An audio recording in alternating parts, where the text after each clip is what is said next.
Well, howdy. I like Wednesday night church to give a boost in a week to get you over the hump. So I appreciate you being here tonight. Thank you. Tonight we're going to look at Exodus 20, verse 16. We're on lesson 9. Is everybody doing it? By the way, if you don't have a listening guide, we have some here on the table. We've also got a few for next week. It'll be our final class, so just help yourself. If we run out, we'll print some more.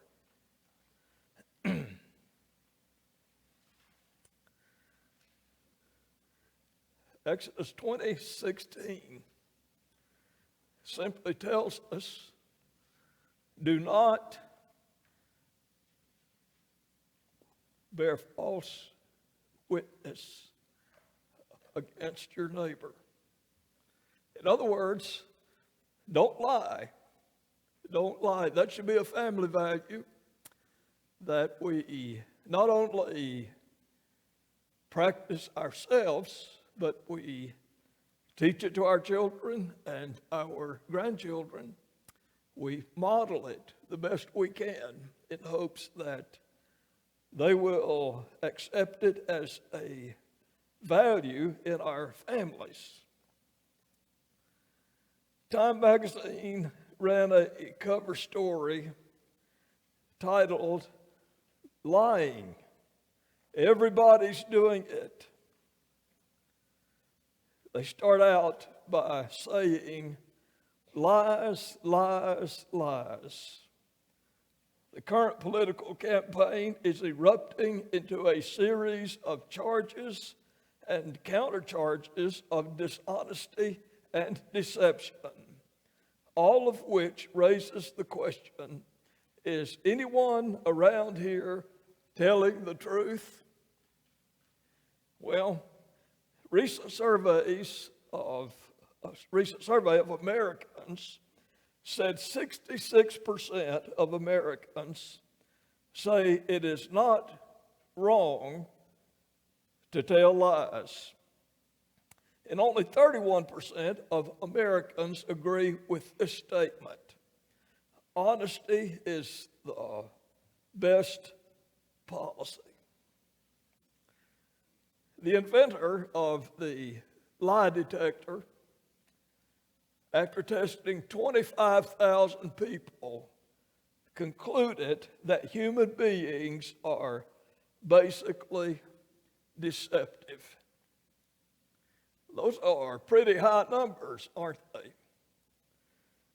The question for us is, how can we be honest in such a dishonest world? How can we tell the truth? Lying is an intentional act to mislead. You can lie by telling a half-truth. There are no big lies and little lies, no little white lies. The way God sees it, if it's a lie, it's a lie. So we're going to look tonight at how can I tell the truth? How can I tell the truth? All right, let's start out with this. Tell the truth completely. Completely. Proverbs 10:11. Someone who holds back the truth causes trouble. That's from the Good News Translation. And certainly it is true. When we hold back the truth, we cause trouble. It causes trouble in our relationships at home, at work, at church, in the community, anywhere we go, and we withhold the truth completely, it damages relationships. undermines relationships, creates mistrust, sweeps under the rug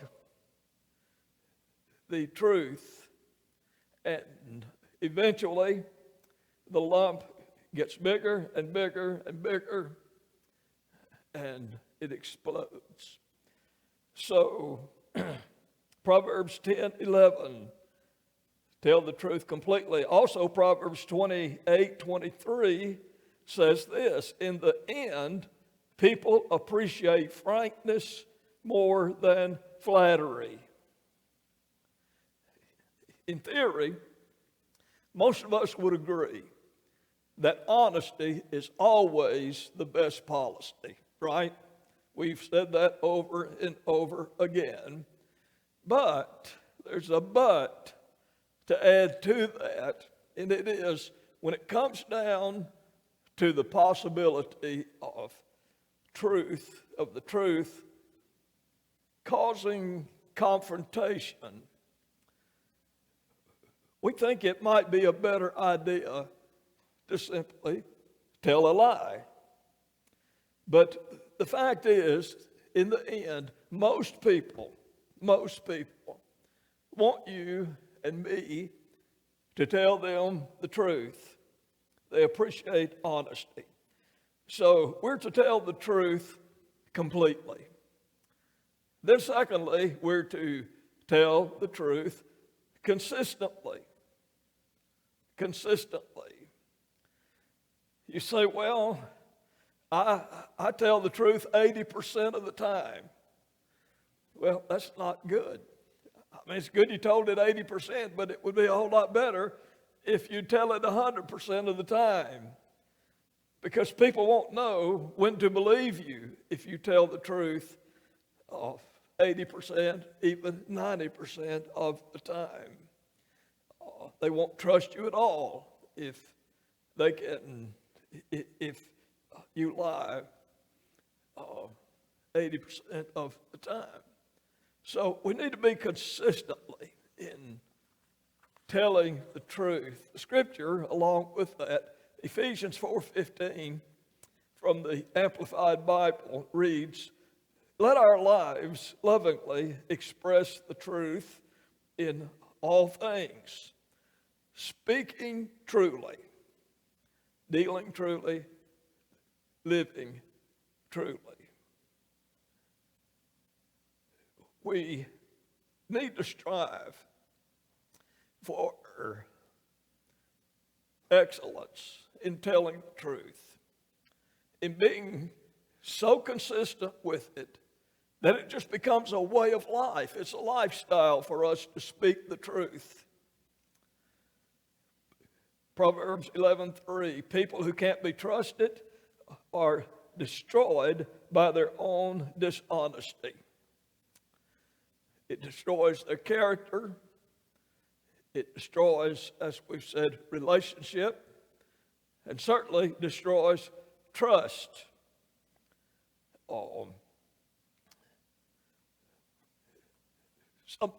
Somebody said that nobody has a good enough memory to be a good liar.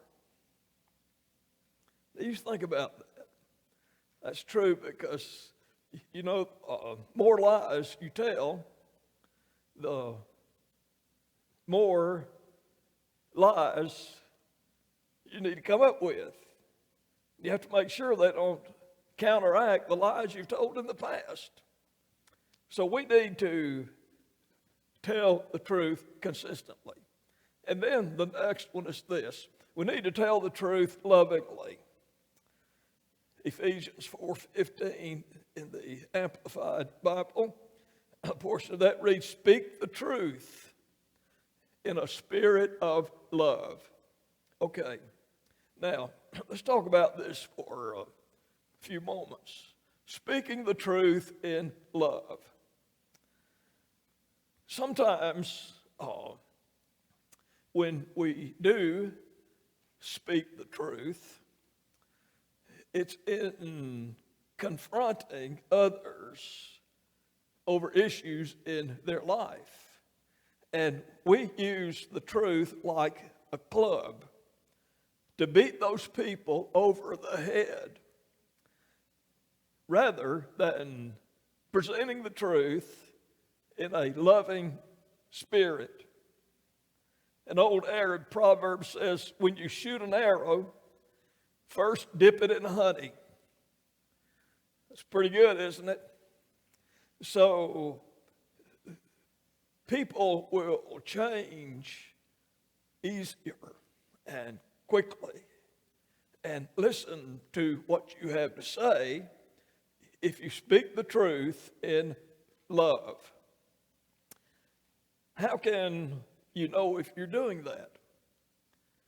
How can you know if you're speaking the truth in love? Well, first ask yourself, who am I really trying to benefit from this? Who am I really trying to benefit from this? Ask, am I trying to change them so things will be easier for me? Or am I really sharing this truth with them because I love them and care for them and want them to be the best that they can be?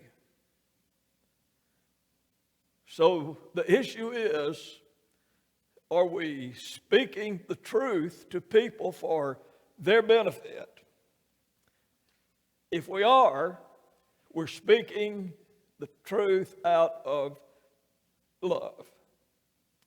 Ephesians 4:29, speak only what is helpful for building others up, according to their needs, that it may benefit those who listen. Okay, number 4, tell the truth tactfully. Tell it tactfully. Proverbs 12:18 in the Good News Testament. Thoughtless words can wound as deeply as any sword, but wisely spoken words can heal.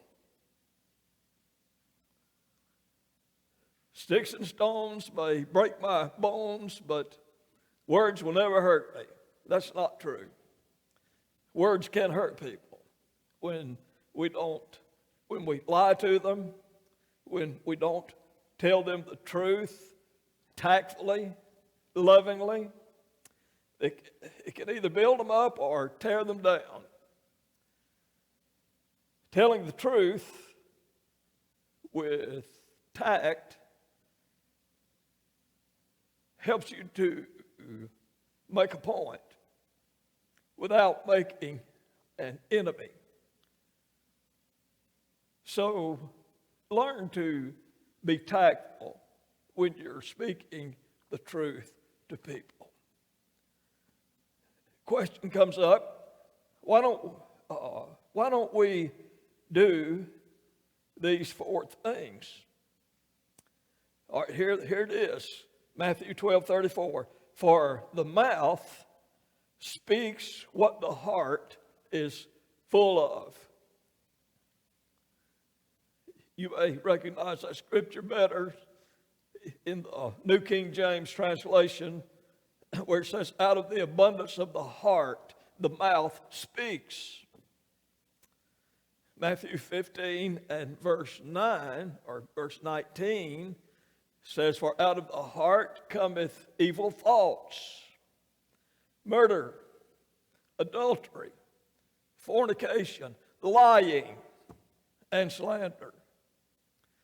So the cause of us not doing those 4 things that I just talked about is we've got a deeper problem than just lying. We've got a heart problem. What are the motives for different kind of lies? You might say, you mean there's more than one kind of lie? Well, sure there are. There's a lot of different kinds. Let's look at them. First of all, there's the cruel lie. That kind of lie is vicious. It's malicious. It's simply cruel.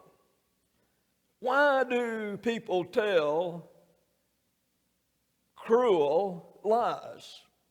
What is their motivation? Well, it can be jealousy, it can be revenge, it can be anger, or it can be resentment. An example would be the lies that were peddled about the Lord Jesus Christ during his personal ministry. The Pharisees, the politicians, all attacked Jesus with lies, cruel lies, meant to get revenge on him, meant to express their jealousy and their anger. Let's be careful about telling all lies, including cruel lies. Then the next one is a cowardly lie. That's a lie that is told to escape the consequences of telling the truth. The motivation is fear. We fear what might happen if we simply tell the truth. Of course, it's a funny thing in a way, but it's like a kid telling his teacher, well, the dog ate my homework. Why did that kid tell that? Of course, the teacher knows it's not true, but the kid told him or her that because they wanted to escape the consequences. If they simply told the truth, I didn't do it.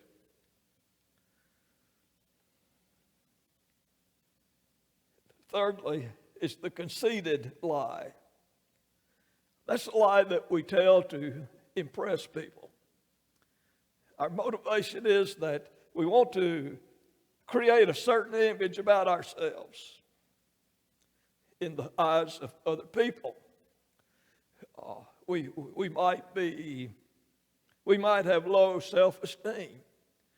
And so if we'll tell a lie to try to impress them, that'll make us feel better about ourselves, right? Maybe that we're insecure.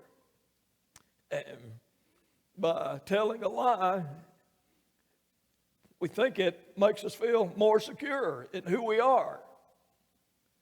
By the way, 40%, according to studies, 40% of all resumes are lies.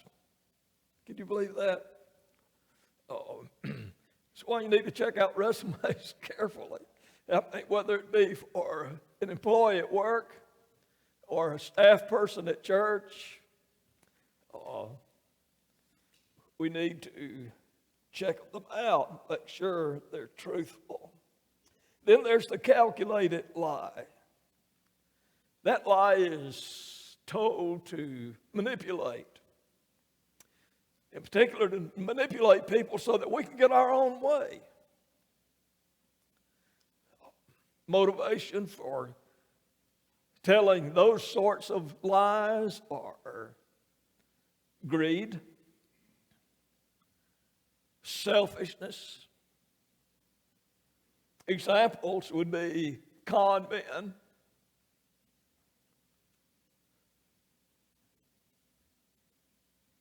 in the olden days, it would have been snake oil salespeople, telling lies, calculated lies, with intent of manipulating people to buy their product or to give them, to give the liar his or her way. And then there's the convenient lie. The convenient lie. What about that? What would you think is a convenient lie? Can somebody give me an example? I know you don't tell these kind, but maybe you know somebody who does. And that would give you some idea of how to answer my question.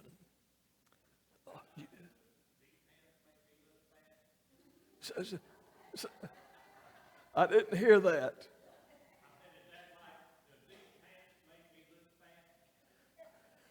that probably would be pretty close to a convenient lie. You might want to word it this way.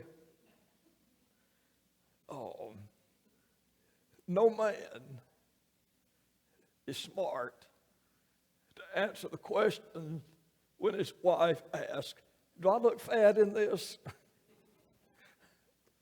But yeah, this lie is,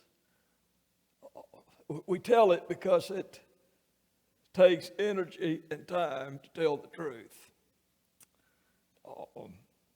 We don't want to offend anybody.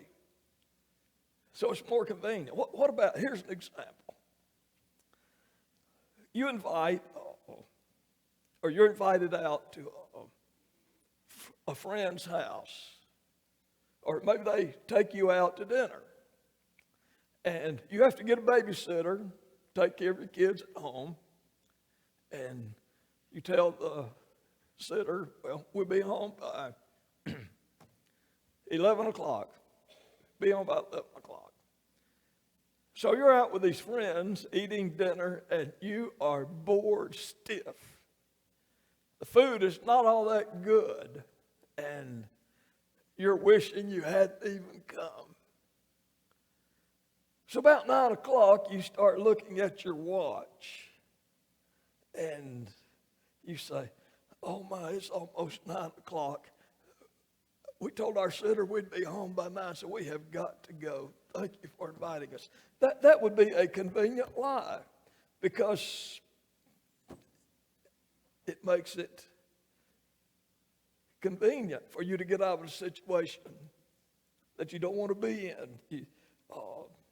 You're sort of diplomatic about it. I mean, you could come right out and say, hey, thank you for this. We've enjoyed it, but this is just not our thing. Y'all are lousy company. We got to go. Bye. You could do that. They'd probably never invite you out again. I'm sure you wouldn't mind. Okay, now then, let's close this out with this question. How do I stop lying? How do I stop lying? You remember a while ago we said that lying is not really the problem. It's not the root. The problem is the heart. I don't know why we always do that when we say heart, because that's not the heart that the Bible is referring to. You know, this heart we've got here is part of the body, and it doesn't make decisions. It doesn't think. It's not emotional. It just beats. But we've got a problem with the heart. Lying, along with all sin, is a problem of the heart, defined as our mind, our will, and our emotions. Those combined make our heart, our spiritual heart. And that means we need to make a change in our thinking, in our desire to be obedient to God, and in controlling our emotions. Jesus specializes in heart transplants. If you're not saved, you got a dirty, filthy heart. And Jesus can give you a new heart. But if you are saved and you've been given a new heart, we've allowed that heart to stray away from God's intent for our mind, will, and emotions. We need to ask Him to fill our heart with love instead of selfishness, joy, and peace instead of insecurity, energy, power instead of laziness. So we need a new heart. Secondly, confess your dishonesty. I mean, just come right out like it is. God already knows it. Just come right out and say, God, I'm a liar. I am a liar. And then ask him to forgive you. Forgive you for being a liar. And then, this is very important, start focusing on character rather than your reputation. Your character will determine your reputation. What is the difference between character and reputation? Character is what you are in God's sight. Reputation is what they'll chisel on your tombstone.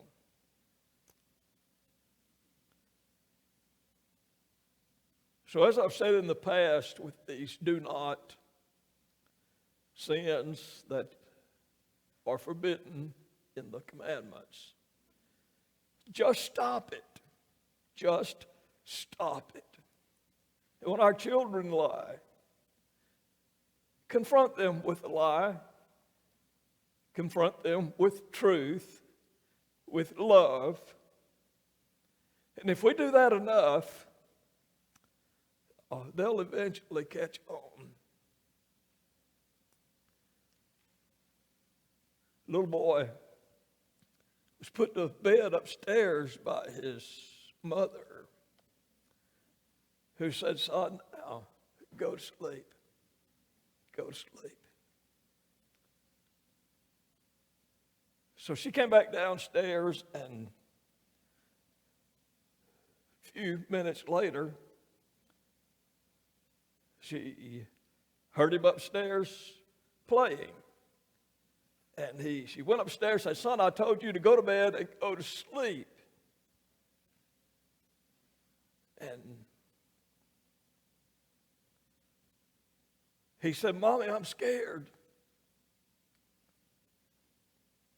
She said, well, why are you scared?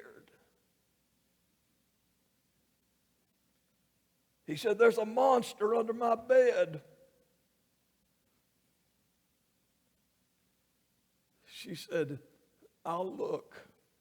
She got on her knees, looked under the bed. She said, there's nothing under your bed. And she left. He got down on his knees and he started praying. And he said, God, I'm sorry. I'm sorry. I need to go to sleep. Would you help me to go to sleep? His mom came back up there later. She said, son, did you pray? He said, I prayed. She said, what did God tell you? He said, God told me the first time he looked under the bed, he thought that was a monster too. So, you know, children come up with some big whoppers, don't they? And I don't know that they mean all that much harm in something like that, but it's just their nature, and we need to teach them to be contrary to their nature. So, good family value to develop.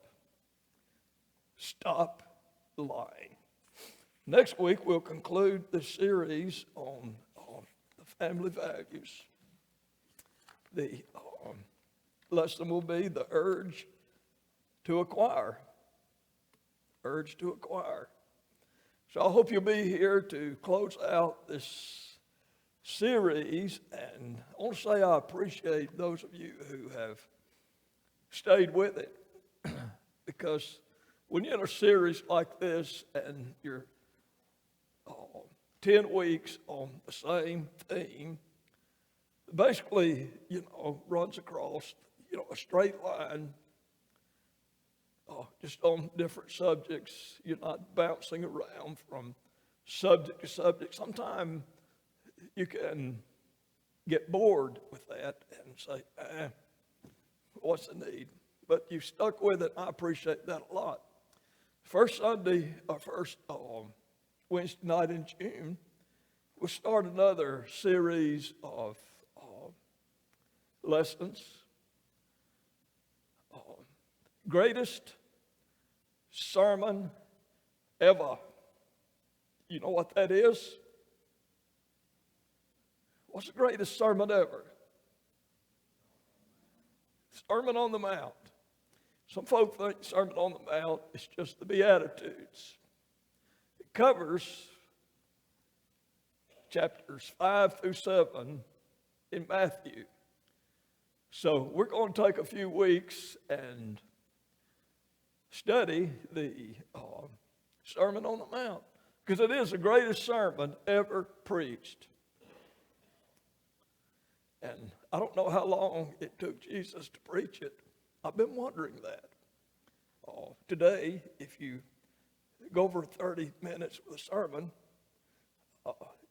you see people start looking at their watch. If you go over 35 minutes, you see them hitting that watch, see if it's working. I think maybe you could read those 3 chapters in about 15 minutes. So, if you base it on that, it was a short sermon. But hey, Jesus was a master teacher. And so anyhow, the point is it's going to actually take 16 lessons to follow the entire sermon and the various subjects. That'll be the interesting part of it. The first week we'll take the Beatitudes as a whole. And then we'll move into, one of the lessons is, what does Jesus believe about the Bible? Another is on a subject that's always interesting to all of us is, what did Jesus say about divorce? How we should treat one another. So there's 16 points that Jesus spoke about, all different, in the Sermon on the Mount. This coming Sunday, we'll have a handout with information on those lessons. And so be sure you pick one up in the foyer and invite people to come. Hope we'll have many more people to be interested, and we'll have as good a class as we've had these weeks. So thank you very much. I thank you for allowing me to do this. I enjoy it, and it's a blessing. Okay, any questions?